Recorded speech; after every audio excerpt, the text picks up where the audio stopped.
Olá, gente, tudo bem? Sejam muito bem-vindos ao Talks Estadão Mídia e Marketing, um podcast que é um espaço para uma conversa, um bate-papo com marcas e executivos de grandes empresas, e a gente sempre coloca em discussão aqui na mesa negócios, tendências e inovação. Eu sou a Rita Lizauskas e ao lado do Igor Ribeiro, que é editor de mídia e marketing do Estadão, estamos então liderando essa temporada que está focada, você já deve ter percebido, em lideranças femininas, mulheres que estão transformando o mercado e moldando o presente e o futuro da comunicação, certo, Igor? É isso aí, Rita, e hoje a gente recebe a Renata Vieira da Mondelez. Obrigado por vir, Renata. Obrigada a vocês, um prazer estar aqui. Super legal. A Renata é vice-presidente de marketing da empresa desde outubro do ano passado, sendo esta a sua segunda passagem pela empresa. A Renata já esteve na Mondelez de 2013 a 2022, liderando o marketing em categorias como bebidas e chocolates e chegando a diretora global de Oreo. Além da Mondelez, a executiva passou por Reckitt, Bauducco, Hershey e PepsiCo, numa carreira que começou com a formação em administração pela PUC de São Paulo, complementada anos depois com um MBA em marketing pela FIA. A Renata foi homenageada pelo Women to Watch no Meio Mensagem em 2021 e eleita uma das 10 melhores Chief Marketing Officers do Brasil pela Forbes em 2023.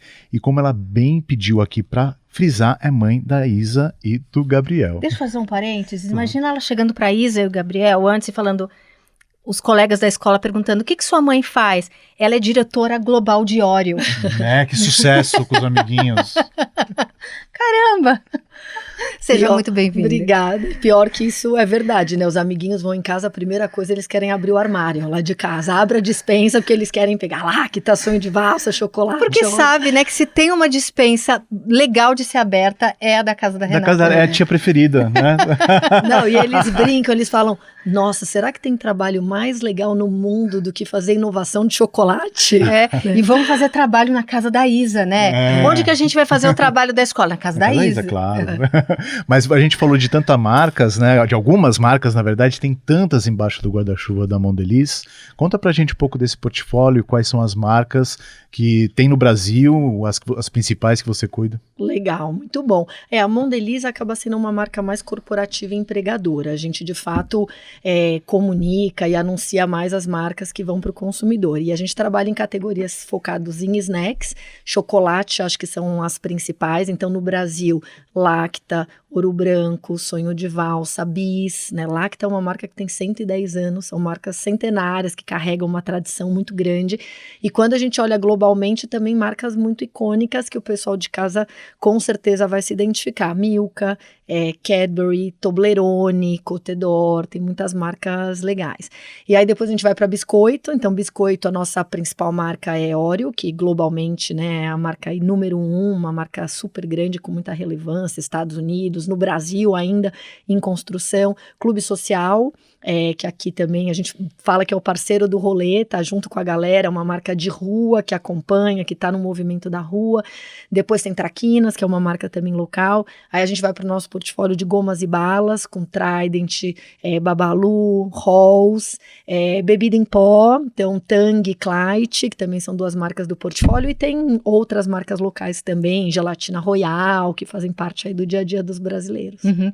A tua carreira, você passou um período da Mondelez, mas essa questão de alimentos e bebidas é uma coisa muito presente na tua trajetória. Muito. Eu diria que não é nem só alimentos, que a gente fala de consumo, alimentos, mas em snacks, porque eu acabei começando minha carreira em snacks na PepsiCo, ingressei por lá, depois de lá fui para Hershey's Bauducco, vim para cá, para Mondelez, que foi meu primeiro ciclo, fiquei aqui bastante tempo. Então eu diria que assim, chocolate e biscoito fazem parte aí do meu dia a dia e da rotina nesses 25 anos que eu tenho de mundo corporativo. Uhum. E uma das grandes novidades recentes desse portfólio foi a importação, na verdade, não sei se esse é o termo correto, mas vocês trouxeram para o Brasil a 7 Days, né, que uma linha de snacks assados com um investimento grande aí da Mondelez para desenvolver a marca aqui no Brasil, 400 milhões de reais para fazer a marca crescer aqui. Como é que foi essa história? Como é que está sendo essa história, né, que é super recente, foi agora há pouco. É super recente, a gente acabou de anunciar esse lançamento, talvez dando um passo, né, para as pessoas conseguirem conectar. A Mondelez é uma companhia global, está presente em mais de 80 países. O Brasil é um mercado super importante, a gente está entre os top 5 mercados da companhia globalmente. E a nossa visão e ambição é se tornar líder de snacks. Então a gente brinca que a gente tem que entender de consumo, de tendência, para onde esse consumidor está indo, como ele consome mídia, como é esse dia a dia. E dentro desse processo de entendimento, para uma companhia também que é inovadora, é super importante a gente entender para onde essas tendências estão indo. E o que a gente chama de snacks assados é uma grande tendência. Então, se a gente pensa chocolate, você tem um lado, né, de ser produtos que acabam indo para uma linha mais do período da tarde, da noite, que você se permite um pouco mais, e você tem biscoito do outro lado, que tem um lado mais de substância. Quando você olha para essa categoria do meio, que eu já vou falar um pouco sobre ela, é muito sobre você endereçar esses dois lados e conectar com essa nova geração, que é uma geração que o movimento, a correria faz parte ali daquele dia. E que ao mesmo tempo eles querem algo prático, colocam na mochila, a gente estuda muito consumidor, né? E a mochila da molecada, assim, é uma casa, porque tem tudo lá dentro, do carregador ao telefone, claro que não pode faltar, os snacks estão todos dentro da mochila. Mas a lição do dia e o trabalho que tem que entregar, talvez não. Talvez não esteja. Pode estar na notas ali, anotado que ele tem que lembrar de fazer.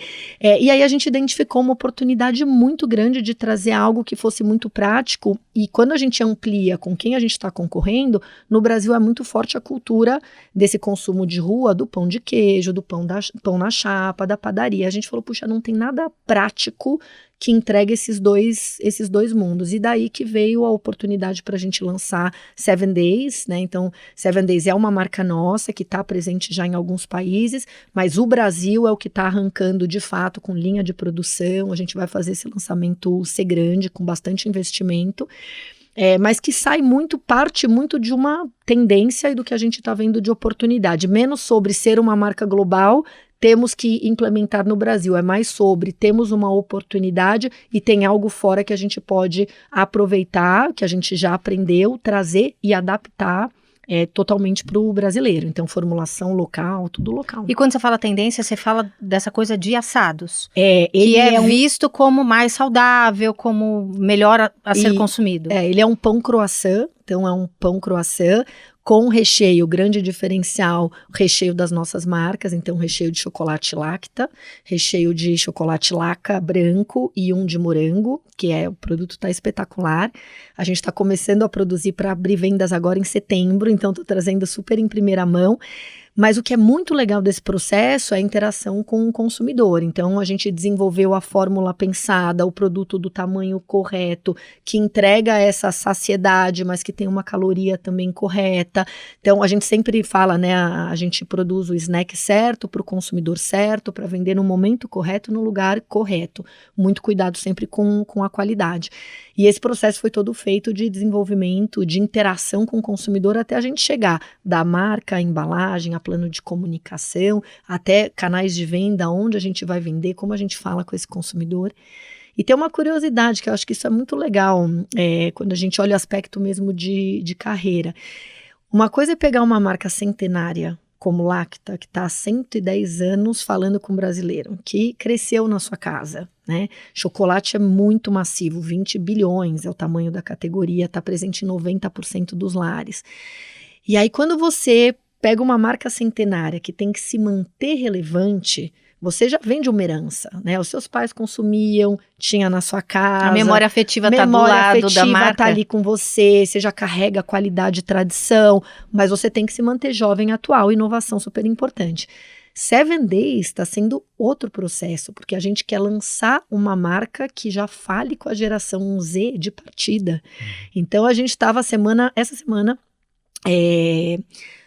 com um processo de cocriação, trazendo criadores de conteúdo junto com as nossas agências, desenhando o briefing a 4 mãos com criador de conteúdo, que é algo muito diferente do que nós costumávamos fazer há 20 anos atrás, totalmente. Então, é uma marca que tem que falar mais de experiência, é uma marca que tem que dialogar mais, que tem que conectar com a cultura, e para você conectar com a cultura você tem que ser relevante, que tem que trazer lifestyle. Então a gente tá, assim, a cabeça tá completamente diferente de como a gente tá começando essa marca do zero versus o trabalho de pegar marcas mais icônicas e garantir que elas estejam conectadas com a cultura. Deixa eu só pegar mais um gancho aqui. Então, se você quer falar com essa geração nova, ao contrário dessas marcas mais antigas que, né, falam com os avós, com os pais e com essa geração, você vai colocar força total em redes sociais? O certo é estar onde esse consumidor está. Então, a gente mapeia muito a jornada, desde jornada de consumo até jornada de mídia, de consumo de mídia. Então, eles dormem e acordam com o celular. Estar ali, fundamental. Consomem, o Brasil é o país que mais consome, né, redes sociais no mundo. Então, também não tem como a gente não estar ali. Criador de conteúdo, influenciador, que tem um papel também muito grande que fala com essa geração. Mas também experiência, né? Experiência de marca. Então, vai desde uma experiência em loja, se é um produto para você consumir no caminho, que vai junto com o café, loja de conveniência vai ter um papel super importante para ajudar a gente a estabelecer ocasião. Só que hoje, qual é uma outra grande tendência? Os jovens curtem mais o dia do que a noite. Tanto que o consumo de bebida alcoólica vem diminuindo, o consumo de café vem aumentando. Então, é um momento super oportuno. Se tem as coffee parties, né, que eles chamam, as festas depois da corrida, como que a gente garante que a marca vai gerar uma experiência dentro desse espaço?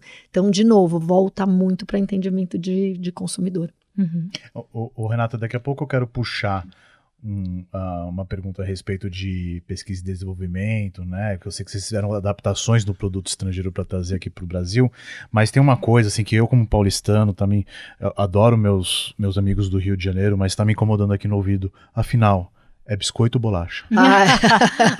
Esse sempre vem, né? Aí eu vou deixar a sua preferência. A gente fala biscoito. Mais do que mais carinhosamente, o bolacha faz parte, né? Então me fala um pouco porque eu sei que vocês fizeram adaptações na massa, que é uma massa grega, não é isso? Pode usar como exemplo o 7 Days, mas eu queria saber do processo de pesquisa de vocês mesmos, como funciona e como isso se integra ao marketing da Mondelez. Tá, ele é quase um processo artesanal, né? Então a massa, a gente apelidou a massa porque a gente vai produzir na nossa planta em Recife. Nós temos 2 plantas, uma em Curitiba, outra em Recife. Esse produto vai ser produzido lá.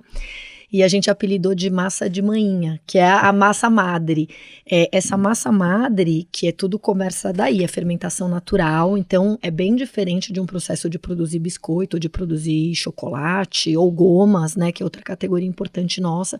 Então você precisa manter essa massa madre viva e alimentada, e você vai tirando pedaços dessa massa e reproduzindo essa massa em escala. Então, quase você tem um berçário para você cuidar. É um processo muito parecido de panificação, né? Que é algo bastante diferente para a gente. Então, quando a gente pensa numa companhia do nosso tamanho, às vezes a gente olha um produto e fala, puxa, é fácil colocar o produto na gôndola, mas todas as áreas estão envolvidas nesse processo. Então, desde, claro, de começar por desenvolvimento de produto, de formulação, adaptar para o paladar do brasileiro, fazer interação com o consumidor, pesquisa, testa, volta, ajusta, instalação de um equipamento. Então, compramos uma linha, instalamos essa linha toda, você tem desde processo de aumento de prédio para conseguir acomodar, até a gente capacitar os nossos funcionários lá em Recife, porque é um processo bastante diferente do que a gente tem para as outras categorias. E assim vai, cadeia de distribuição, cliente, treinar toda a equipe, garantir que os clientes estão junto, e aí a ponta é o consumidor que está lá no final, que se o consumidor não se engajar e não comprar, volta tudo para trás, né? Então ele é um processo bastante vivo e intenso, mas que faz parte de qualquer companhia que tem inovação no DNA, que é o nosso caso. Renata, você citou a fábrica de Pernambuco, tem a fábrica no Paraná também. Eu sei que elas são uma das 2 maiores operações fabris da Mondelez no mundo, né? E você comentou que o Brasil está aí no top 5, né? Queria que você desenvolvesse um pouquinho mais essa questão do tamanho e da importância do mercado brasileiro ou latino-americano, que você achar melhor comentar, para a empresa internacionalmente. Legal, acho que se eu pegar as duas categorias que são as mais importantes, tanto o chocolate quanto o biscoito, o Brasil está entre os top 3 maiores em consumo, né? Então, claro, Estados Unidos muitas vezes, China está também à frente. Então, o Brasil, até pelo tamanho da população, pela densidade, pelo potencial econômico, é uma prioridade para a gente, até do ponto de vista de investimento da companhia para continuar crescendo e expandindo. E a nossa fábrica de Curitiba, de fato, ela é um polo que a gente também atende, exporta alguns produtos para a América Latina, mas muito para a produção local mesmo. Eu vi um último relatório financeiro da empresa que fala que ela está crescendo, que está bem, e que só não foi maior ainda por causa do impacto do preço do cacau nesse último ciclo, e isso ainda foi antes do tarifaço, né? Então eu queria saber como é que vocês veem essas questões, tanto da perspectiva da commodity, as questões climáticas que influenciam, como a questão geopolítica, tal. Isso aí é uma coisa que vocês têm pensado, têm refletido a respeito, como tornar talvez a produção mais local, enfim. Isso faz parte do nosso dia a dia, né? Então, pensar nessa cadeia de ponta a ponta, claro que é um processo de demanda e produção e suficiência, então a gente sabe que com todas as questões climáticas acabou sendo afetado, principalmente a África, e isso abalou a produção no mundo inteiro. Então, se você tem a demanda, mas você está com a sua produção mais restrita, o aumento da matéria-prima acabou impactando. Eu acho que esses são aqueles momentos que a gente tem que ser muito criativo como organização, porque a gente não quer, acho que o que a gente mais quer evitar é que o consumidor saia da categoria porque ele não consegue ter acesso.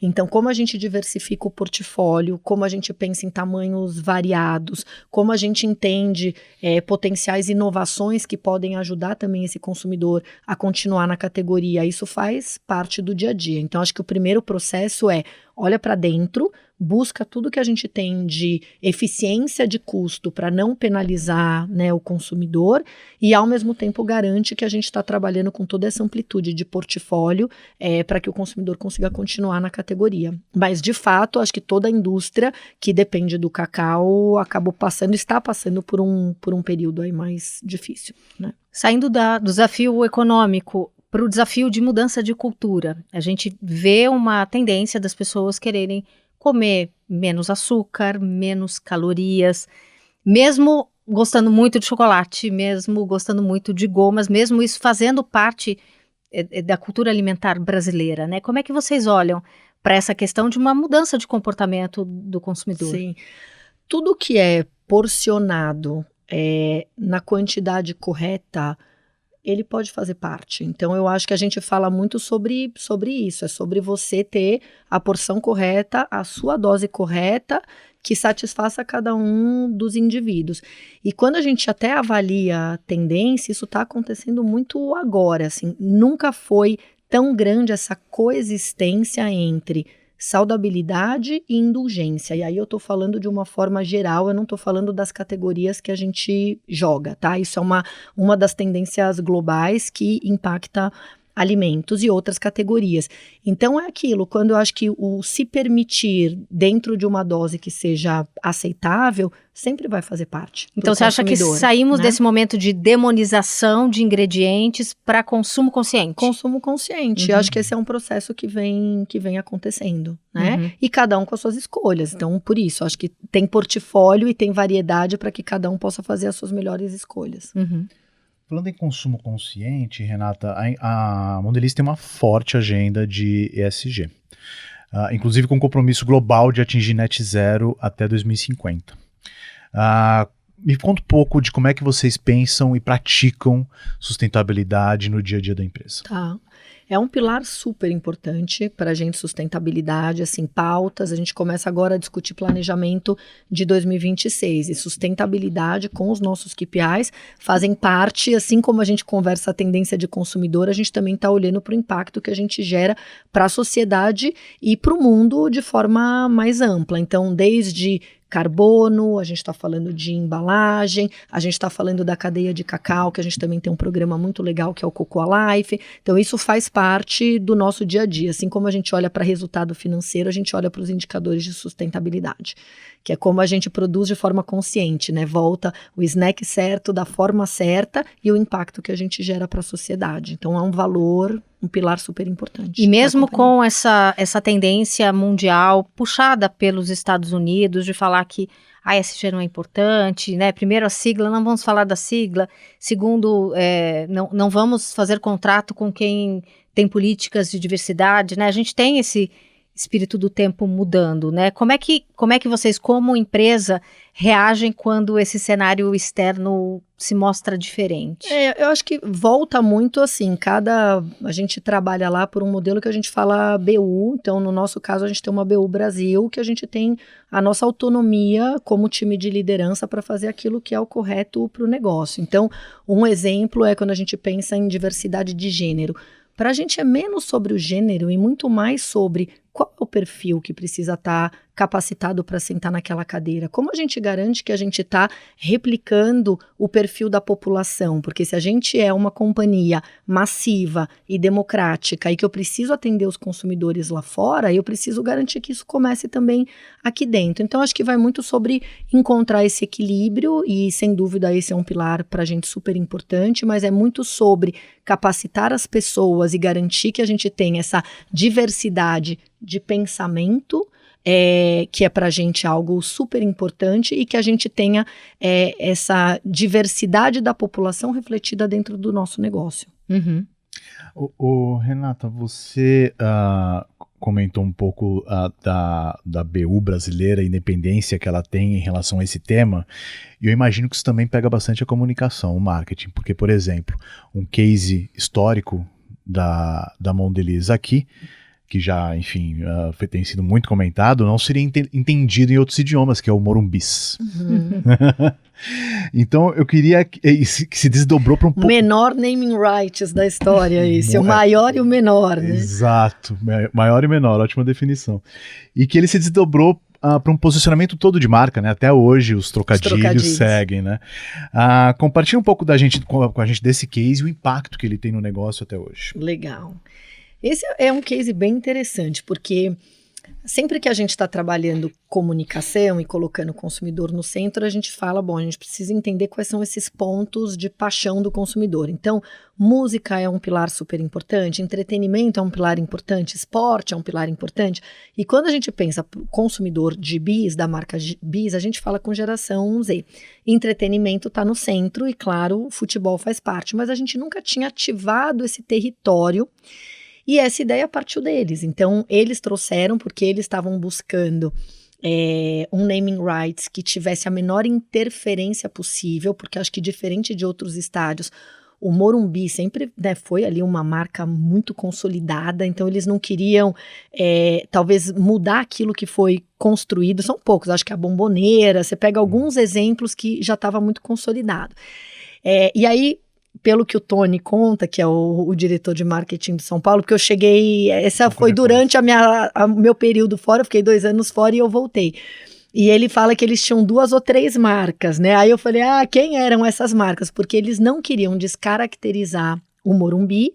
E aí, claro, eu acho que foi uma coincidência muito feliz. Muito não tem como feliz. você não ouvir e falar, gente, que coisa genial, né? Sim, geralmente essa coisa que causa um pouco melindre, falar marca junto do estádio e tal. Não tem como, é todo um mundo S. pegou, pegou. Pegou mesmo. Então, eu acho que partiu deles, eles trouxeram, acho que todo mundo falou, nossa, putz, faz total sentido, entretenimento e esporte tem a ver também com a marca, mas com muita cautela e cuidado. Eu acho que o primeiro ano foi sobre estabelecer, de fato, a parceria e o naming rights, então a marca acabou virando muito o canhão de investimento e comunicação no trocadilho, para chegar lá, na ideia criativa. Eu acho que agora a gente já está num momento de importante construir o pilar Morumbis, porque é uma perna da marca e de ativação, mas a gente também não pode deixar de falar de resistibilidade, que é BIS, o nome já diz, que é a campanha que está agora na rua, falar de credenciais de produto, que também é super importante para essa marca. Então, acho que agora a gente está nesse momento de encontrar esse equilíbrio entre os territórios. Mas foi muito legal, né? E o torcedor, a gente também tinha uma preocupação, que a gente falou, bom, falaremos com quase 30 milhões de São Paulinos, mas a gente não pode alienar o restante dos nossos consumidores. E a parte, assim, a afinidade foi tão grande, o território faz tanto sentido, e como a marca trouxe o seu tom de humor e de leveza, fez tanto sentido, que isso não teve nenhum ruído também para os demais torcedores, né? Tem outras torcidas, então foi muito feliz. A gente está num segundo ano aí de um namoro interessante. E é um namoro de quanto tempo? 3 anos, então acho que a gente também, para poder aprender, então acho que dos dois lados agora a gente tem que ao máximo garantir que também o resultado de negócio acompanhe o tamanho da parceria, né? Então estamos aprendendo, estamos no segundo ano aí aprendendo junto com eles. Renata, o Morumbis é um bom exemplo de como o marketing e a comunicação da Mondelez não tem problema em causar pequenas subversões das marcas, né? E a gente tem um outro exemplo aí agora que ilustra bem isso, que é a campanha recente de Sonho de Valsa. A gente tem um vídeo aí pra ver, vamos lá? Eu tô apaixonada por essa, vamos. Todo sonho de valsa até parece igual, mas cada um quer dizer uma coisa diferente. Tô louca de saudade. Olha pra mim, vai. Quer ser mais que ficante? O que o seu sonho de valsa quer dizer hoje? Declare-se com Sonho de Valsa. Com a voz do Péricles, hein, Renata? E ele é demais, né? Herdeiro do Exalta Samba, um eterno romântico. Um eterno romântico. E esse é um case muito legal, porque Sonho de Valsa, assim, também é uma marca super icônica no Brasil. E o que eu queria destacar, volta de novo, a importância de colocar o consumidor no centro. A gente falou, puxa, a marca tem um potencial enorme, vamos voltar a investir nessa marca e vamos partir de comportamento de consumidor, né? Em que momento o Sonho de Valsa entra? E aí a gente foi levantar, e o Sonho de Valsa sempre acaba virando meio que um gesto de carinho. Então, a pessoa vai almoçar, ela volta, ela deixa o Sonho de Valsa na mesa. Pedido de casamento, pedido de namoro. E a gente falou, puxa, ela já representa esse ícone e esse símbolo do amor. E a geração atual, a gente brinca, tá tão ali, né? Eles estão tão fechados, tá tão difícil de quebrar essa casca e de estimular as pessoas a se arriscarem no amor, a se jogar. A gente falou, puxa, tem algo muito legal de convite, que volta um pouco o propósito, né? Qual é o convite que a marca quer fazer para essa geração mais jovem? E é muito sobre você se jogar mesmo e se arriscar no amor, resgatar os românticos, né? E tem comunidades dos românticos, dos apaixonados. E a gente fez um movimento muito ousado, que foi tirar o logo da marca e trazer frases, que são frases que as pessoas usam e associam à marca, que é o que a gente chama de ativação dentro da embalagem, um pack activation. Então a gente substituiu agora por 3 meses, a gente tirou o logo, e essa campanha mostra isso. A gente colocou as frases, quer namorar comigo, fica comigo, me dá um abraço. Então são frases legais para você demonstrar esse gesto. E aí é toda uma campanha 360. Então a gente criou um bot também de WhatsApp, que você podia mandar para Sonho de Valsa mensagem para uma pessoa. A pessoa recebe essa mensagem. Um correio elegante digital. Correio elegante digital. Nós cedemos, né, peças nas ruas, out of homes, em São Paulo.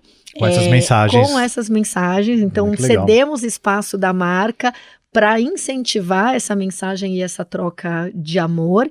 E aí foi embora. A gente foi para o São João, no Nordeste, pegamos ali a Casa Rosa, envelopamos a casa, tudo para fazer esse convite para as pessoas viverem esse lado apaixonado, que é algo que está ali adormecido, né? E é só o começo, tem muita coisa legal. E tirar o logo de um produto, você tem que ter muita confiança que aquela embalagem está comunicando exatamente o que é aquilo, né? E vocês tinham essa certeza? Tinha, e a embalagem tem o que a gente chama de assets muito fortes, né? Sim. Então aquela cor pink da marca, o fundo preto, a gente substituiu as cores do logo pelas frases e, assim, o consumidor falou na hora, putz, é isso, e se identifica também com a mensagem. Então foi bem legal, essa campanha tá agora na rua.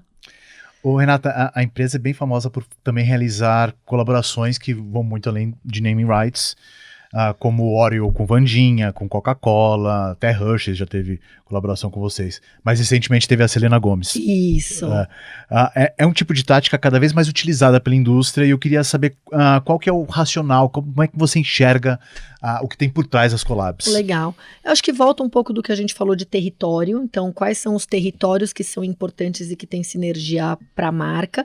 E depois o collab, ele também sempre tem que ser ganha-ganha para os dois lados. Então, você se associando a uma marca ou a uma celebridade, o que ela está aportando do ponto de vista de valores ou de conexão com algum target, com um público específico que você queira falar. Então, eu acho que vai muito nessa direção, né? Assim, Selena, a comunidade no Brasil de fãs é gigantesca, enorme, uma das maiores no mundo.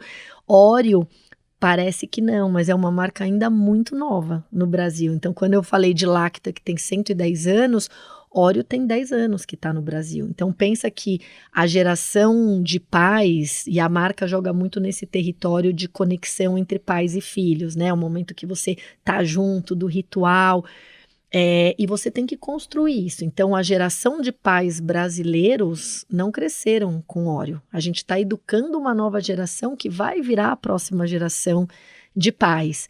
E isso é muito fascinante do nosso mundo. Quando você pega um portfólio tão amplo quanto o nosso, cada marca fala com um target diferente, está num momento também diferente, principalmente quando a gente pensa, né, de Brasil, e aí são estratégias completamente diferentes para cada uma delas. Muito legal. Eu queria saber como é que vocês trabalham com marketing de influência, né? Que é super importante, é uma coisa relativamente nova, jovem, quando a gente fala de marketing, mas que as marcas não têm mais como fugir, principalmente quando a gente fala de Brasil, né? Uhum. Como é que vocês fazem esse tipo de trabalho? Acho que de novo volta a conexão com valores e posicionamento de marca, ao mesmo tempo que a gente é muito criterioso, porque a partir do momento que você está associando sua marca a alguém, dificilmente dentro desse ambiente você vai ter controle daquilo que é feito e falado, mas você tem que garantir que as associações fazem sentido com a marca. Então, a gente também tem uma política muito grande de como a gente faz esse screening, como a gente escolhe quem são esses influenciadores, que também é um processo que a gente tem já bastante estabelecido e que é diferente do restante do mundo, porque, de fato, a volumetria no Brasil é diferente de outros mercados. Uhum. E vocês fazem através de parcerias, agências parceiras também. Acho que a Live, né? Tem agências parceiras, tem ferramentas já internas também que são desenvolvidas, que independente do parceiro, a gente quer garantir toda essa segurança e o que a gente fala de estar compliant, né? Então, a gente tem também processos internos para isso. Renata, a Mondelez tem um dado muito bacana de gestão no Brasil, agora já partindo um pouco para as questões da sua carreira, etc. Né? E ela tem um dado muito impressionante na gestão brasileira, que é onde 80% da alta liderança é feminina. Uhum. Né? Isso é muito bacana. Uhum. Como isso foi possível? Como é que a empresa chegou nesse marco? Olha, eu vou talvez me usar como exemplo, né? Eu não acho que eu tô onde eu tô porque eu sou mulher, né? Eu acho que volta para tudo que eu fui construindo na minha carreira de bagagem, de aprendizado, de vivência, de pensamento, porque eu acho que o principal, quando a gente pensa num time de liderança, vem muito sobre essa diversidade de estilo. E o estilo de pensamento, eu acho que é independente do gênero, né? Mas é mais difícil para a mulher chegar num cargo como o seu de liderança. Não estou falando da empresa, mas estou falando no geral, no mercado. Claro. Eu acho que assim, primeiro tem algo que a gente tem que reconhecer, que é rede de apoio, né? Então você precisa ir construindo as suas alianças. Muito bom poder ter pares mulheres, que a gente também pode trocar, que a gente divide o que está acontecendo, que a gente tem, né, pontos de vistas diferentes. E é muito interessante, porque eu, por exemplo, estou numa posição marketing, eu tenho uma par mulher que está numa posição em vendas, uma que está na posição industrial, e que são skills completamente diferentes para cada uma. Claro que tem muitos skills que são similares até quando você está numa posição de liderança, que é muito importante na gestão de pessoas. Mas quando a gente olha também para o técnico, você tem ali viés que você vem trabalhando dentro do que você traz de competência na função, né? E que são trocas super interessantes, que é super importante a gente promover. Eu acho que tem avanços muito legais também que vem caminhando. Então, hoje, você já consegue olhar para o lado e falar, puxa, a gente está num lugar diferente de onde estávamos no passado. Mas eu acho muito legal isso dentro da companhia da Mondelez, que as pessoas estão sentadas nas cadeiras pelas competências técnicas e pelas habilidades de liderança que elas têm. Mas lá também tem programas e comitês para esse tema, não tem? Tem comitês, e aí a gente passa por diversos, porque são temas que são super importantes e que, de novo, volta a garantir que as pessoas se sintam representadas, né? Então, essa eu acho que pra gente é um pilar super importante, e o comitê tem muito esse papel. Você trouxe essa questão da rede de apoio, né? Eu queria falar um pouquinho sobre isso, né? Porque quando eu falei que às vezes é muito difícil das mulheres chegarem nessa posição de liderança porque tem a maternidade, às vezes elas não são nem contratadas ou nem consideradas para uma promoção quando elas estão naquela idade, putz, essa aí vai engravidar, tal, não sei o quê. Qual foi a importância da sua rede de apoio familiar e quem é a sua rede de apoio para que seja possível que você possa exercer a função que você deseja, né, que você esteja nesse auge da sua carreira, tendo 2 filhos, que foi uma coisa que você fez questão que a gente ressaltasse na abertura. E divorciada ainda. Então, eu acho que assim, rede de apoio é fundamental. Eu sempre, porque claro, esse é um tema que sempre vem, né, de liderança feminina, mas eu falo que eu fui muito privilegiada, não só por ter tido acesso a estudo, porque isso de fato é um privilégio, mas eu cresci numa família em que as mulheres, minha mãe, minha avó, eu sempre escutei uma frase da minha mãe que eu cresci com ela, que é conquistar a sua independência financeira para você ter sua liberdade. Então, eu cresci com isso, e isso é o que eu ensino para Isa, minha filha. E isso fez toda a diferença para mim, porque quando você cresce num ambiente que você é estimulado a ter a sua independência financeira e você acreditar em você, que você é capaz, que tudo é possível, que ninguém vai te falar não. Então, para mim, de novo, volta mais sobre os valores e base familiar e o estímulo e o impulso que você teve dentro de casa e das pessoas que te rodeiam, que te impulsionam para você acreditar em você. Independente se é homem ou se é mulher, eu vou seguir porque eu tenho competência para que isso aconteça. Mas você precisa estar muito fortalecido emocionalmente. E eu acho que a base familiar fez muita diferença. Então, quando você foi para o mercado, quando você foi para a faculdade, depois para o mercado, o teu foco era esse. Eu vou chegar aonde eu quiser chegar. Minha mãe é doutora em matemática, né? Ela trabalhou no Banco do Brasil, ela fez carreira acadêmica também, ela está na PUC até hoje, minha mãe está perto dos 80 anos e ela leciona, ela dá aula até hoje, ela é diretora do Centro de Exatas lá na PUC, fez doutorado em matemática. E eu cresci num ambiente que eu sempre tive muito amor, mas a minha mãe ralando, trabalhando, são poucas as lembranças que eu tenho da minha mãe de buscar na escola. Eu falo, isso é bom, porque quando você tem mais a escassez, você valoriza, né? Então eu cresci nesse ambiente, e eu com as crianças eu tenho muito esse combinado, que é, olha, se a mamãe vai ter uma viagem a trabalho e eu vou ficar fora 4 dias, tá tudo bem, tem uma rede de apoio, eu não vou conseguir estar perto, mas na semana seguinte eu vou fazer uma boa gestão do meu tempo para sexta-feira conseguir ir com o Gabi na natação. Sagrado, a gente tem sexta-feira flex, que é maravilhoso, acho que esse é um benefício que a gente tem na companhia, e na sexta-feira à tarde eu me programo para ir com ele na natação. Então, acho que tudo é uma questão de equilíbrio, né? E acho que o pós-pandemia também ajudou bastante, assim, né? De reduzir carga de viagem, que a gente acha que os executivos sempre tiveram muito, muito isso, e hoje em dia é muito mais fácil. Faz um call, né? Ter essa flexibilidade também de horário, isso também acho que foi uma evolução muito grande. Mas a rede de apoio, e acho que você ter essa base emocional que te proporciona segurança, faz toda a diferença. Isso para qualquer indivíduo. E você quer ser esse exemplo que sua mãe foi para você do mundo do trabalho e para os seus filhos. Eu tomo até cuidado para não ser uma cobrança excessiva, e eu faço muito isso com a Isa, mais do que eu faço com o Gabriel. Então, depois ela vai assistir, ela vai falar, olha lá, mãe, você reconhece. Eu sabia. Você reconhece. Mas é porque eu cresci nesse ambiente e eu tento passar isso para ela, né, da mesma forma que eu recebi. Então, Agora você traz isso, né, dentro da sua cultura familiar, da sua educação, né, das coisas que você aprendeu dentro de casa e nas experiências que você teve, mas você passou, né, e ainda a Mondelez hoje é uma empresa que, pelo que a gente vê daqui de fora, ela propicia, né, esse tipo de crescimento independentemente de gênero.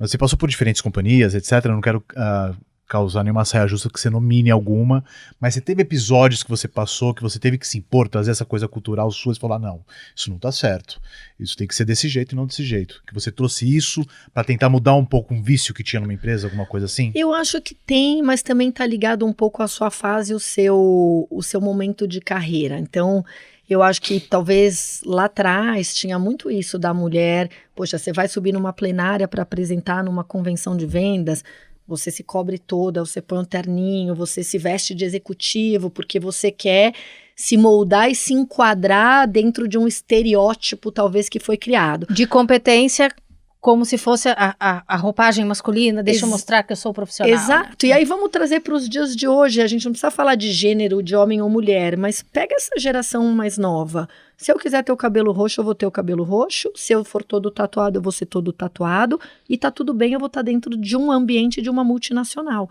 Então, eu acho muito bom que o ambiente como um todo, ele evoluiu, né? Então, e antes a gente tinha muito isso de ter que se moldar, talvez sem trazer alguma situação mais explícita de ser exposto, mas tinha um pouco esse sentimento de você ter que se moldar numa caixa, se enquadrar, que eu acho que hoje você tem mais flexibilidade. Junta também, claro, que você vai ganhando mais confiança ao longo da sua carreira, e conforme você vai ganhando confiança, você também vai deixando alguns vícios que talvez eles eram até mais seus do que do outro. Né? E você acha que essa nova geração, né, a gente fala muito dessa geração Z, dos millennials, mas mais da geração Z, que eles querem relações de trabalho diferentes, eles não querem ser tão presos ao trabalho quanto os pais foram. Você acha que eles também estão puxando essa mudança? É fato isso. É fato, né? Assim, acho que a maior, talvez, sabedoria para o líder é conseguir entender as alavancas motivacionais, porque o que motiva um indivíduo é completamente diferente do que motiva outro.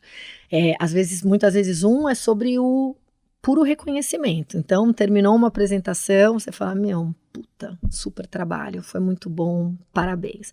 O outro, a motivação, é ter uma agenda de flexibilidade, é ter a sexta-feira depois do almoço que você tem o seu tempo pessoal.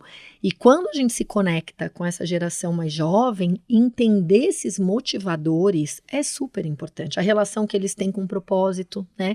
Aquilo que eu estou fazendo é a favor do quê? Para entregar um benefício para quem? Como eu me relaciono com aquilo? Qual o impacto que eu vou deixar no ambiente? Qual o impacto que eu vou deixar para a sociedade? Então, isso também é um trabalho nosso constante. Para você conseguir extrair o melhor de cada um deles. O melhor de cada um. E que volta para o tema da diversidade de pensamento, porque tudo isso vai complementando e vai moldando o ambiente. Em vez de ficar naquela posição fixa, não, sempre foi assim, sempre deu certo, vai ter que ser do meu jeito. Isso é contraproducente hoje. Só que precisa ter escutativa, né? Porque também volta pro... Sempre, acho que lá atrás era muito comando e controle. Então, né, é assim, vamos assim, você dá a direção. E hoje em dia, se não tiver escutativa, e tem que ser mesmo, para, escuta, ponto de vista, porque eles vão chegar muitas vezes no mesmo lugar, mas a forma vai ser completamente diferente. Porque os parâmetros de sucesso mudaram também radicalmente, né? E às vezes isso te faz exercitar, porque você tem que sair também da sua zona de conforto. Às vezes é muito mais fácil pegar um papel, desenhar e falar, vai lá e executa, mas no final você precisa desenvolver o outro. Então deixa ele construir. Você vai precisar às vezes mais tempo para fazer esse processo de construção e até chegar lá. Mas isso também faz parte, são os desafios de liderança. Que é o que mais fascina no final, né? Porque o técnico chega uma hora que você fala, puxa... Isso eu domino já. É tudo mais ou menos parecido, mas como lidando com as novas gerações, com os novos temas, inteligência artificial, acho que isso é o que é fascinante, porque a gente tem que seguir aprendendo, evoluindo e se desenvolvendo na cadeira que você tá. E isso na Mondelez é espetacular, porque você fala, puxa, como é que eu vou desenvolver competências e habilidades do futuro estando sentado aqui? Tem que ser uma companhia que te permita isso, né? Eu não preciso sair de uma companhia grande, global, estruturada para vivenciar uma startup para voltar. Como que eu trago o mindset de né, do testar e aprender, do pilotar para dentro de uma companhia tão grande. E dá para fazer, claro, quando você está numa posição de liderança ou de escutativa, seu time está trazendo uma recomendação, dá para você pilotar isso dentro de grandes ambientes. Então, essa troca existe lá, permite então essa integração. Que existe, bacana. Existe. Eu acho que, como mensagem final aqui no nosso episódio, a bolacha é um substantivo feminino. E biscoito representa o teor masculino dos snacks. Olha, eu já ouvi várias discussões sobre a biscoito e bolacha, mas essa de gênero, pra mim, completamente. E um não existe sem o outro, sabe? A bolacha e o biscoito, eles são complementares. Bom, lá em casa tem uma paulistana e um fluminense, então tem biscoito e bolacha lá na minha despensa. Exemplo. E convivem super bem. em harmonia. Bom, então eu queria agradecer muitíssimo a Renata Vieira da Mondelez. Muito obrigada por estar aqui com a gente, por dividir sua experiência, contar as suas histórias e inspirar quem está assistindo aqui com a gente. Obrigada a vocês. Obrigado, é um prazer Renata. falar de carreira, falar das marcas, à disposição para voltar para um próximo bate-papo. Muito legal. E obrigada a você que acompanhou essa conversa. Desde já fica o convite para os próximos conteúdos que a gente está produzindo aqui no Talks. Até a próxima.